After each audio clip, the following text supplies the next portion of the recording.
गरीब किसान की कहानी। बहुत समय पहले एक छोटे से गांव में रामलाल नाम का एक गरीब किसान रहता था। रामलाल का जीवन बहुत कठिनाई भरा था। उसके पास थोड़ी सी जमीन थी जिस पर वह खेती करता था। साल भर मेहनत के बावजूद उसे अपनी फसल से इतना अनाज नहीं मिलता था कि वह अपने परिवार का पेट भर सके। उसके परिवार में उसकी पत्नी और दो छोटे बच्चे थे। हर सुबह रामलाल सूरज उगने से पहले खेत पर पहुंच जाता। वह पूरी लगन और ईमानदारी से काम करता था, लेकिन मौसम की मार और साधनों की कमी के कारण उसकी फसल अक्सर खराब हो जाती। कभी सूखा पड़ता तो कभी बेमौसम बारिश उसकी मेहनत पर पानी फेर देती। फिर भी रामलाल हार नहीं मानता। एक दिन गांव में एक साहूकार आया।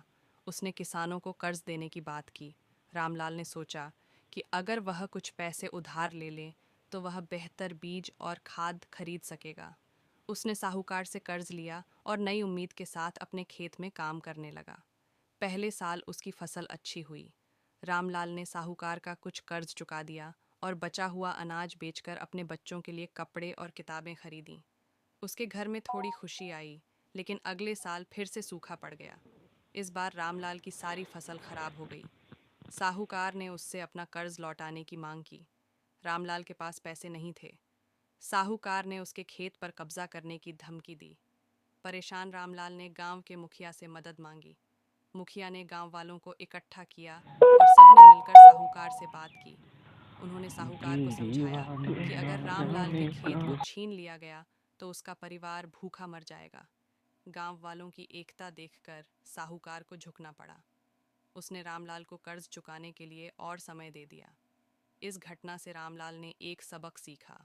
उसने अपने खेत में मेहनत के साथ साथ गांव के अन्य किसानों के साथ मिलकर काम करना शुरू किया। सबने मिलकर पानी की समस्या को हल करने के लिए एक तालाब खोदा और फसल के लिए नई तकनीकों का इस्तेमाल किया। धीरे धीरे गांव की स्थिति सुधरने लगी। रामलाल का जीवन फिर से पटरी पर आया। उसने साहूकार का पूरा कर्ज चुका दिया और अपने बच्चों को पढ़ने के लिए शहर भेजा। उसका सपना था कि उसके बच्चे पढ़ लिख कर बड़े आदमी बने और वह